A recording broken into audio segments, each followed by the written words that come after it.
Who? People don't use you because you're weak. They use you because you're open, predictable, and inexpensive to access. And if that sentence stings, good. Who? Because the sting is your nervous system finally noticing what your mind has been denying. You've been giving away power in the form of time, attention, money, effort, forgiveness, emotional labor, who, and presence. And you've been doing it so consistently that the world stopped seeing it as generosity and started seeing it as entitlement, because human beings, no matter how polite they appear, are built to test boundaries the way water tests cracks in stone, not because everyone is evil, but because most people are opportunistic.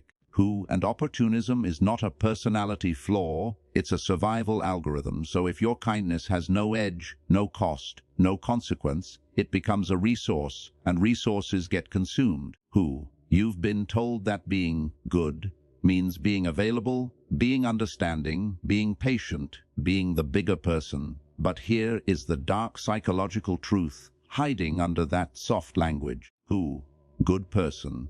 Identity often becomes a collar, because the moment your self-worth depends on being seen as good, you become afraid of saying no, afraid of disappointing, who afraid of being misunderstood, afraid of conflict. And that fear leaks out of you like a scent, and people who are emotionally hungry, irresponsible, who or simply self-interested can smell it from across a room. They don't need to consciously plot against you, they just feel it. This person will bend, this person will carry, this person will fix, who? This person will tolerate. So they lean, they push, they dump, and then they call it closeness, they call it love. Who? They call it, you're the only one who understands. And if you listen carefully, that compliment is often the leash. Who? Because what they're really saying is, you won't hold me accountable, and accountability is what they fear more than losing you. Who? You have been living in a silent social contract where your value is measured by how useful you are, not by who you are.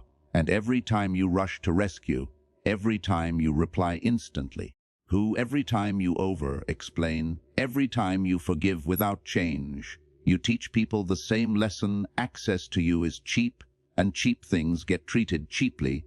You might hate hearing that, who? But notice how your life proves it.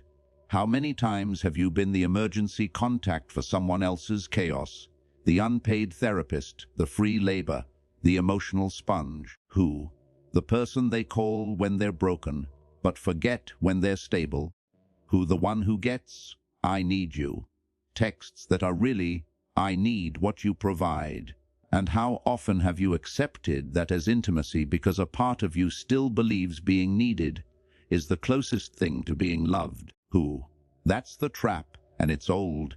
It's childhood old, because if you grew up having to earn peace through pleasing, having to earn safety through compliance, who? Having to earn affection through performance, your body learned a rules: displeasing someone equals danger. So now as an adult your nervous system treats a simple no like a threat. Ooh, your heart speeds up, your mind starts negotiating, you imagine abandonment, you imagine being judged, you imagine being labeled selfish, and you preemptively give to avoid the discomfort. Who? But that avoidance is exactly what trains people to use you, because you're not avoiding conflict, you're purchasing temporary peace with permanent self-betrayal. Who? And here's where the game changes. People will keep using you until you make yourself unusable to the wrong people. And that doesn't require aggression, it requires standards. Who?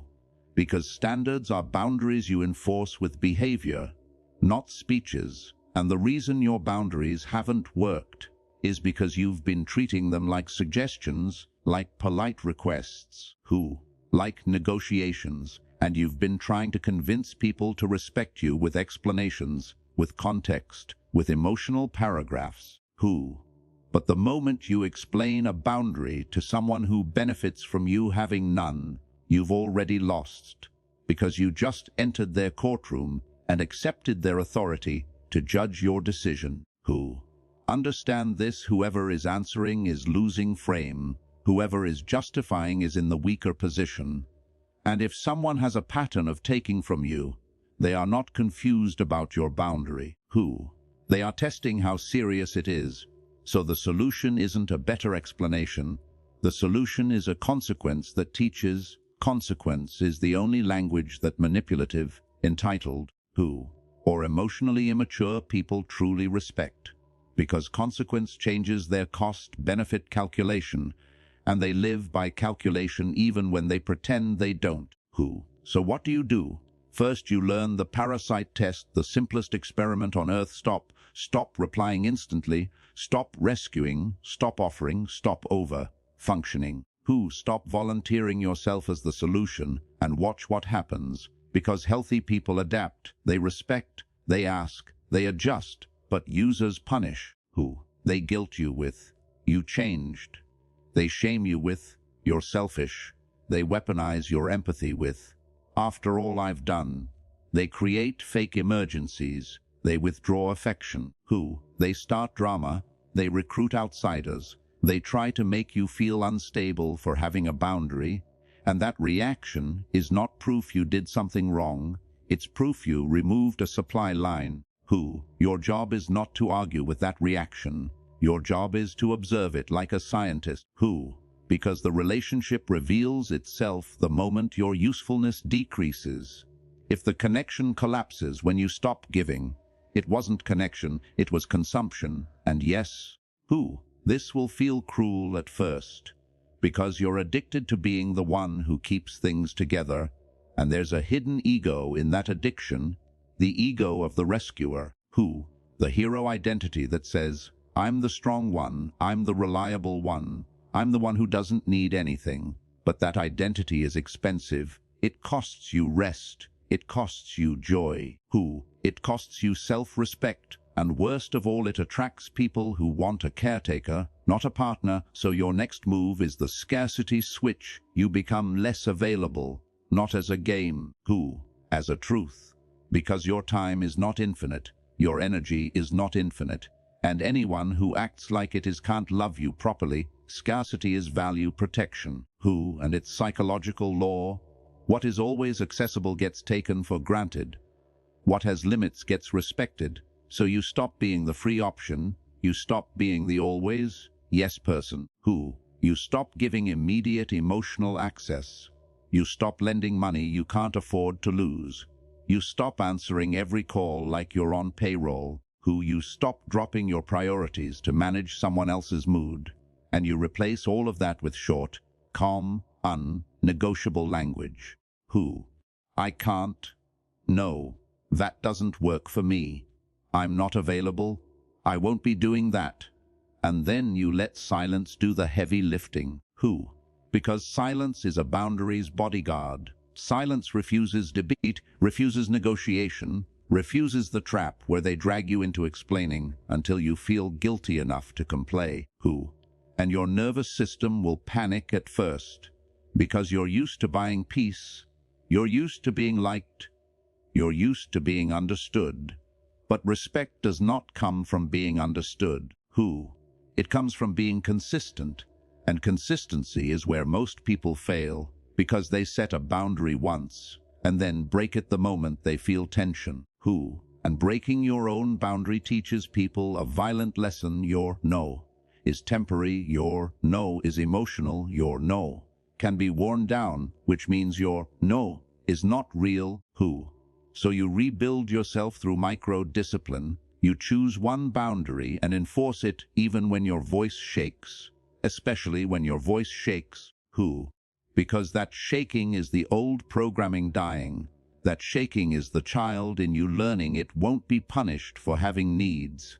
Then you learn the reciprocity filter. Who? Which is the simplest weapon against being used. Match energy, not words. Because words are cheap and behavior is expensive, and the world is full of people who speak in love and act in extraction. So you watch patterns, not promises.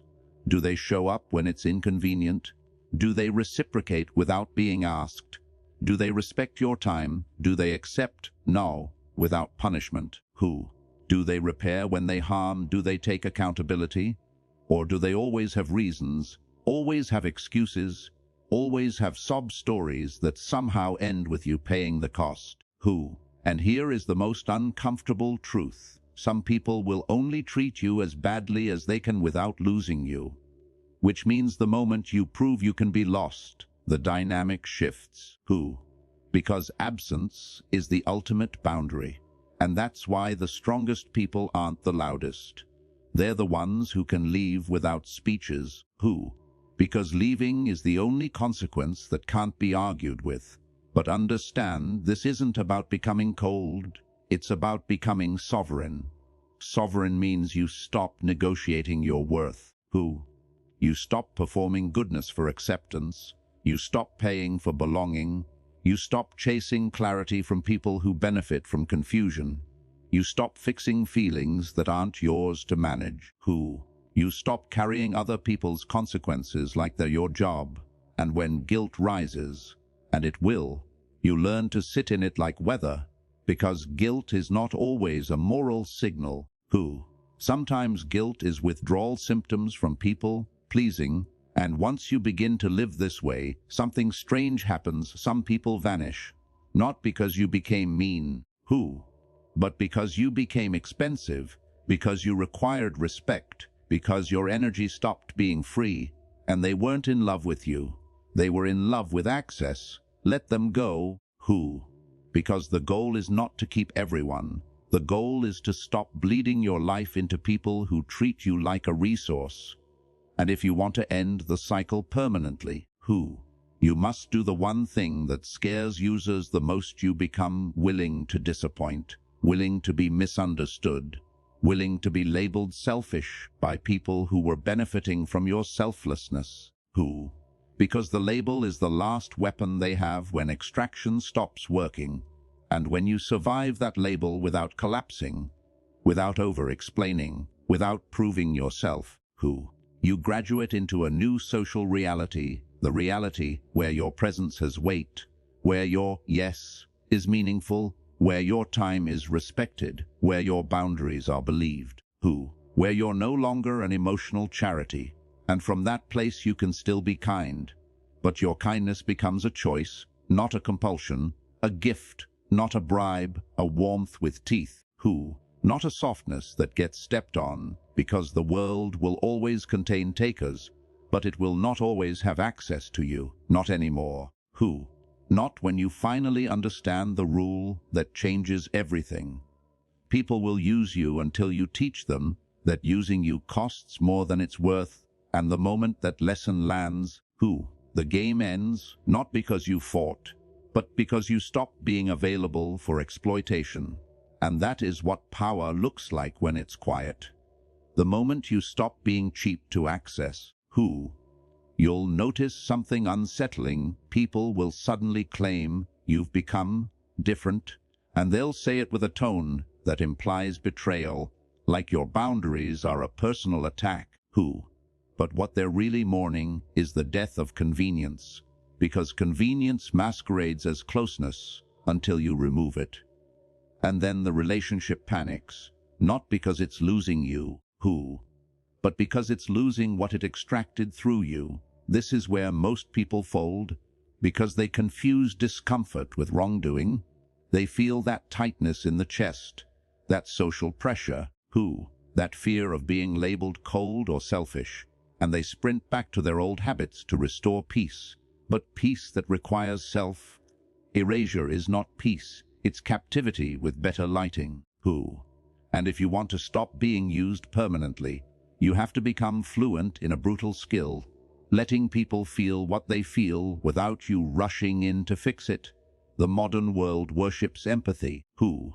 But it forgets that empathy without boundaries becomes self-harm, and the people who benefit from your self-harm will call it love, will call it loyalty. Who? Will call it, "You're the only one who gets me," because it flatters you into staying in the role, and that role is your cage. So you need a framework, not just motivation. Who? Because motivation fades the second someone guilt trips you with a trembling voice, or a dramatic message, or a sudden crisis, and the framework is simple. Who? You decide your non-negotiables, and you enforce them with calm behavior, because the calm is the power. The calm signals that this isn't emotional. It's structural, it's not revenge. It's policy, and policies don't argue. Your first non-negotiable is time, because time is the currency everyone steals from you politely, and it starts with micro-thefts. Can I call you for 5 minutes? Which becomes an hour. Can you just look at this? Which becomes a project. Can you help me real quick? Which becomes an unpaid job. And your mistake has been answering based on their urgency instead of your capacity. So from now on, you answer based on capacity, and your phrases become short, boring, and uninviting. I'm not available.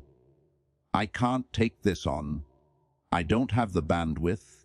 I can do it next week or not at all. And you stop adding apologies like you're confessing a crime. Because an apology is often a subconscious signal that your boundary is negotiable. Your second non-negotiable is emotional labor, because many people don't want advice. They want a sponge. They want a dumping ground for their anxiety, their anger, their confusion, and they want you to absorb it so they can walk away lighter. And if you let them do that repeatedly, you become their emotional trash can with a heartbeat. So you install a filter. Do you want solutions or do you want to vent? And if they say vent, you cap it. You can vent for 5 minutes. And if that sounds harsh, understand the truth. Adults who refuse to self-regulate will keep using anyone who allows it. And boundaries are not cruelty. They are cleanliness. Your third non-negotiable is respect. And respect is not whether someone smiles at you. Respect is whether your no is accepted without punishment, because punishment is the tell. Punishment means your autonomy threatened their control, so watch for the punishment's coldness, guilt, sarcasm, silent treatment, sudden misunderstandings, triangulation with other people. Little digs that try to destabilize you, and the moment punishment appears, you don't argue, you don't plead, you don't over-explain. You simply reduce access, because access is the reward. And when someone disrespects you, the reward ends. Now here's where it gets darker, because users don't always look like villains. Sometimes they look like victims. And the victim mask is one of the most effective manipulation costumes ever created, because it hijacks your empathy. It makes you feel guilty for having limits. It makes you feel like saying no is cruelty. But victimhood is often a strategy of avoiding responsibility. And when someone constantly needs saving, constantly has crises, constantly has emergencies that somehow require your sacrifice, understand what's happening. Their life has become a machine that runs on your energy. And machines don't stop until the fuel line is cut. So you cut it politely, consistently, and without drama, because drama feeds the machine. You must also understand the difference between genuine need and habitual dependence, because genuine need is rare and usually accompanied by accountability, gratitude, and change. But habitual dependence is constant and accompanied by entitlement, excuses, and repetition is the evidence. The repetition is the proof that your help is not helping, it's enabling. Now we talk about the most dangerous part. The way you communicate boundaries determines whether you are respected or challenged. And your old style has been soft boundaries, which are really emotional requests disguised as boundaries. Like, I'd appreciate it if, and I feel like, and I just need you to understand. And those phrases are not wrong. But they are weak against a person who is incentivized to ignore them.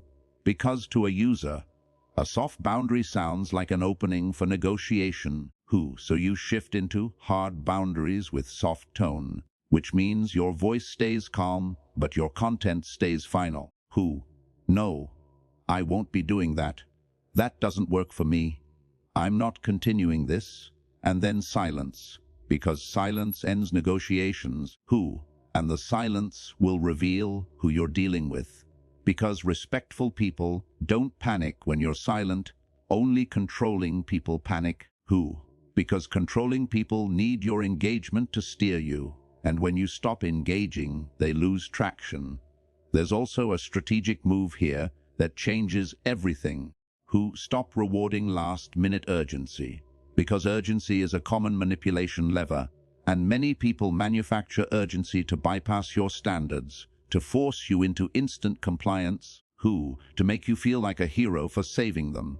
But heroes are just exploited people with better PR, so you become allergic to urgency. Who? You say, I can't do last minute. You say, I plan ahead. You say, if this was important, it would have been communicated earlier. And you say it without anger. Who? Because anger makes it personal, and when it's personal, they can guilt you. But when it's policy, they can't. Now we address your internal enemy. Who? Because the external tactics are easy compared to the internal addiction, and the addiction is approval. Approval is the drug that keeps you pliable, because as long as you fear being disliked, who?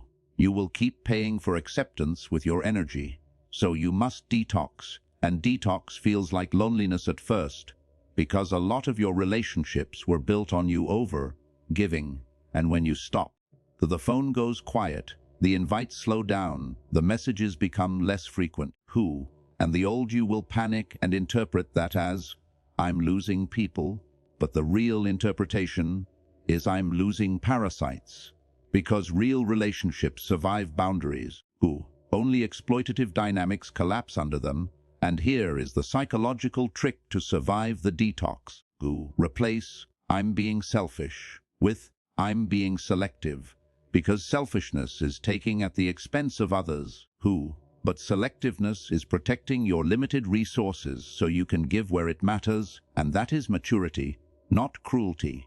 You also need a rule for generosity. Who? Because the goal isn't to become stone, the goal is to stop being a free buffet. So your new generosity rule is reciprocity. Based, you give more to those who give, you invest in those who invest. Who? You show up for those who show up, and you stop giving extra to people who only give minimum. Because over-giving to under-givers creates contempt. It trains them to devalue you. Who? And it trains you to resent them. And resentment is your body telling you you're being robbed. And when people push back, when they test your boundary with, come on, who? It's not a big deal. You treat that as data. Because anyone who argues with your boundary is confessing that your boundary threatens their benefit. And you don't argue with confession. Who? You enforce, you repeat the boundary once, and then you exit. Because repeating more than once teaches them that persistence works. Now let's talk about the nuclear option, strategic absence. Who? Because sometimes the only way to stop being used is to remove your presence. And absence is the loudest consequence. Who? Absence says, I won't participate in this dynamic. Absence ends the supply line. And when the supply line ends, you finally see who has substance and who has hunger. Who? And this is the moment where you become truly unusable. When you are willing to lose access to someone rather than lose access to yourself, you must internalize this as law. Who? If you keep staying in relationships where you are drained, you are teaching your nervous system that your needs don't matter. And once your nervous system learns that lesson, it becomes your identity. You start attracting more takers, more controllers, more people who need a sponge. Who? Because your energy is broadcasting, I will tolerate. And the only way to change your life is to change what you tolerate. So you become a person of standards, not speeches. Who? And you stop doing one more fatal thing. You stop rewarding inconsistency. Because inconsistency is how people keep you hooked. They're warm when they need you, cold when they don't. Who? Affectionate when you're useful, distant when you have needs. And your mistake has been chasing the warm moments like a gambler chasing a jackpot. Who? But warm moments that require you to abandon yourself are not love. They're reinforcement schedules. And reinforcement schedules are how addictions are formed. Your new move is consistency over chemistry. standards over sparks, patterns over promises.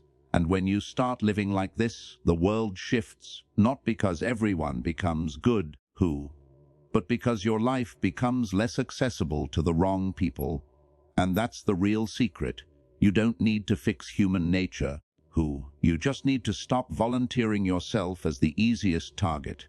Because once you become expensive to misuse, the exploiters leave, the manipulators fail, the takers complain, and the right people, quiet, stable, respectful people, finally have room to enter your life, because you're no longer surrounded by noise, and this is where your power becomes visible.